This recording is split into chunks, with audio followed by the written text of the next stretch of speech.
د جومات غل. کله به چې پاچا یوازې شو نو د خپلې پیغلې لور لپاره به یې د یو ښایسته ځوان په اړه سوچ کوه چې خپله لور ورته واده کړي. یوه شپه په همدې سوچ کې و، نیمه شپه یې وزیر راوغوښته او ورته یې وویل ښار ته وځه، که دې داسې ځوان پیدا کړ چې په دې نیمه شپه له خوب څخه اوچت شوی وي او د خدای حضور ته په لمانځه ولاړ وي، دلته یې راوله. په همدې شپه غل هم د غلا په نیت راوتلی و. ګوري چې د جومات دروازه قلف ده، نو د کوم قیمتي شی په لټه جومات ته په دیوال ور واوښته. غل په جومات کې لاس وهل پیل کړل. پردې او کړکۍ یوه بله خوا کولې چې د دروازې د زنځیر شرنګ یې تر غوږ شو. غل ورخطا شو او حیران ودرېده. هیڅ چاره نه وه. زر یې په زړه کې یو څه تیر شو.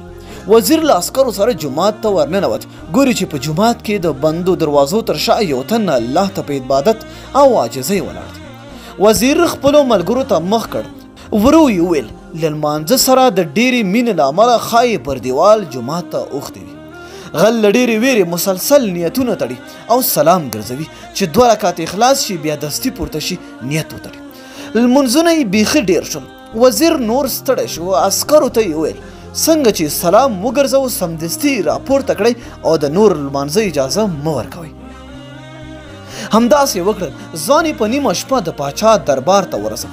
وزیر د ځوان د لمانځه ټول د سترګو لیدلی حال پاچا ته بیان کړ.